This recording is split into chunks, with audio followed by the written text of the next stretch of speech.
If you're trying to save money on a low income and it feels impossible, I want you to hear this with peace. You're not failing. You're facing a tight margin. And tight margins don't respond to shame. They respond to wisdom, structure, and consistency. Today, I'm going to show you how to save even when your income feels small.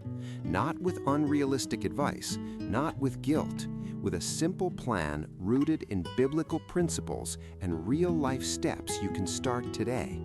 Stay with me to the end of part 2 because I'll give you a low-income savings ladder, a 7-day challenge, and a simple method that helps you save without feeling like you're constantly depriving yourself. Let's start with a truth that sets you free. Saving is not a number first. It's a habit first. It's stewardship first. And the Bible teaches stewardship in a gentle way.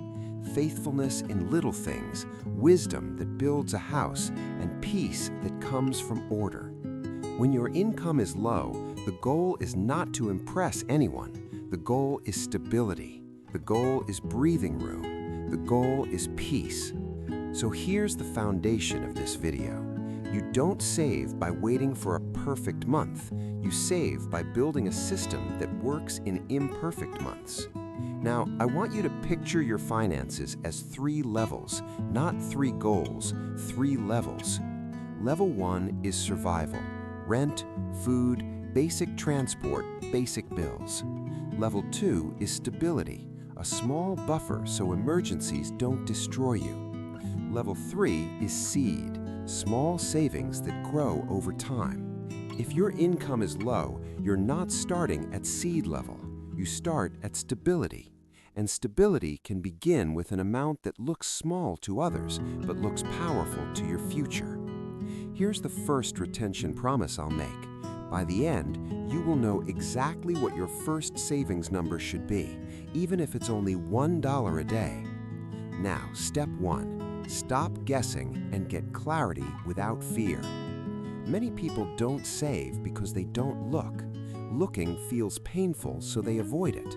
But avoidance creates anxiety. Clarity creates peace. So do this. For the next 7 days, don't try to change anything. Just track 2 things. What comes in, what goes out. Not perfectly, just honestly. If you don't track, your brain fills the gaps with worry. When you track, you replace worry with truth, and truth is the beginning of freedom. Step 2. Build a peace budget that protects the essentials. A peace budget is simple. It's not complicated spreadsheets. It's a basic plan that keeps you safe. Start weekly, not monthly. Weekly is easier when income is tight. Your weekly plan has 3 parts. First, essentials for the week. Groceries, transport, bills that must be paid. Second, one small margin guard, a tiny amount set aside before anything else. Third, one small life allowance, a controlled amount so you don't feel trapped. This matters because when people feel trapped, they rebound with impulse spending. A peace budget gives you structure and kindness at the same time. Now, I want to talk about the margin guard. This is the key for low income. When your income is low, you don't start by saving a big percentage. You start by saving a small, consistent amount. Your first goal is not a big savings account. Your first goal is a small buffer. A small buffer is what stops emergencies from becoming debt. Here's a simple target that works. Start with a buffer goal of $100 or whatever the smallest meaningful number is in your life. Not 1,000, not 10,000, 100. Then you build from there. And you can build that with tiny steps. $1 a day, $5 a week, rounding up your spending, saving your change, or setting aside a small fixed amount every payday. This is not about the amount, it's about identity. You become the kind of person who pays yourself first, even in small ways. Now, step 3. Find your money leaks and close the easiest one first. When income is low, you can't cut essentials easily. So the smartest move is to stop the leaks that quietly drain you. I call them the silent leaks. They don't look big, but they add up. Common leaks include frequent delivery or convenience snacks, subscriptions you forgot about, small online purchases, fees and late charges, impulse spending when emotions are high. You don't need to cut everything. Pick one leak and close it for 7 days. That's it, just one. Because when you close one leak, you create margin, and margin is the only way saving becomes possible. Now, here's an important mindset shift. Low-income saving is not about deprivation, it's about replacement. If you cut something, replace it with something that supports your peace. Replace delivery with a simple meal plan. Replace impulse shopping with a 24-hour rule. Replace stress spending with a calming habit, a walk, prayer, journaling, a call to a friend. The point is to break the cycle where emotions control money. Now, step 4. Use the 3-envelope method, even if you don't use cash. Envelope 1 is essentials. Envelope 2 is your buffer. Envelope 3 is your allowance. If your money is digital, create 3 separate spaces, 3 accounts, or 3 categories, or 3 envelopes inside your Notes app. The method is the same. You separate before you spend, because separation creates protection, and protection creates peace. Now, let's ground this with an example. Imagine someone can only save $5 a week. That sounds small, but it's not small when it's consistent. $5 a week becomes $20 a month. $20 a month becomes $240 in a year. That's not wealth, but it is stability. It is a cushion. It is the beginning of freedom. And here's what most people miss. Once you have a cushion, you stop paying panic fees. You stop using the credit card for emergencies, and then saving becomes easier. So the first win is not a big number. The first win is breaking the emergency cycle. Now I'll hold a second promise for part 2. I'll show you how to reduce bills without feeling like you're constantly cutting your life, and I'll give you a savings ladder that matches low-income reality. Before we go there, let me close part 1 with a biblical reminder. Biblical financial wisdom is not loud. It is steady. It is faithful in little. It is contentment with direction, not contentment with chaos. You're not called to compare. You're called to steward. And stewardship begins with small, faithful steps. In part 2, we'll go deeper into reducing expenses through wise moves, increasing margin in ethical ways, building a simple emergency fund ladder, and doing a 7-day challenge that locks in this habit with peace. Welcome to part 2. Now we're going to make this practical in a way that fits real life. Because if your income is low, you don't need a perfect plan. You need a plan you can actually keep. Let's start with step 5. Reduce the big 3 without breaking your life. For most people, the biggest expenses are housing, food, and transportation. You may not be able to change housing quickly, but you can often reduce food and transport waste in simple ways. For food, the biggest leak is convenience, not because you're weak, but because life is tiring. So the solution is not guilt. The solution is a simple system. Try this. Choose 3 cheap piece meals you can repeat. Meals that are simple, filling, and easy. Then you rotate them through the week. Repetition is not boring when it gives you peace. Next, reduce the store trap.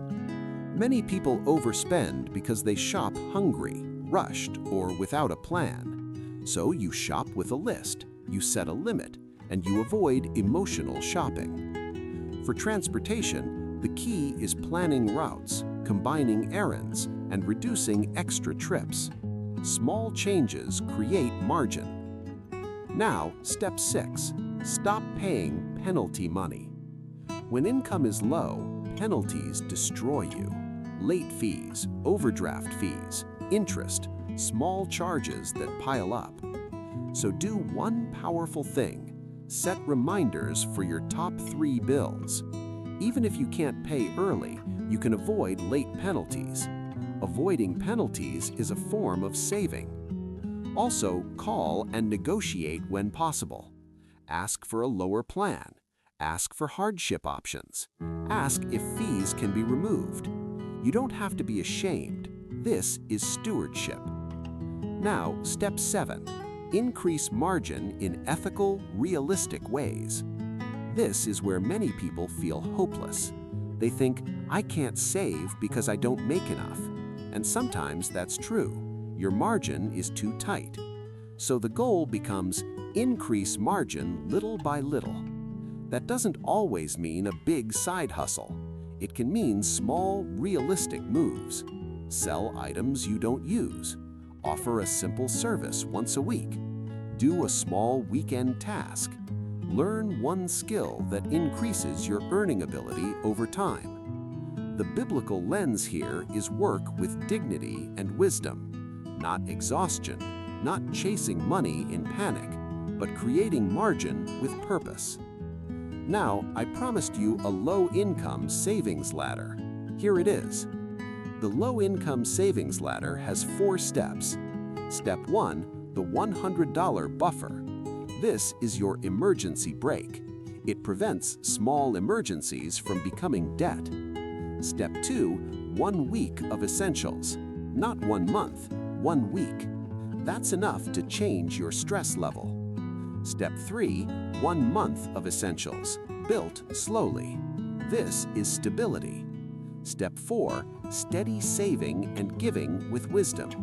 Because peace isn't only storing, peace is also stewardship, generosity, and direction. You don't jump to step 4, you climb, and climbing slowly is still climbing. Now, let's add the most powerful rule for consistency. Don't break twice.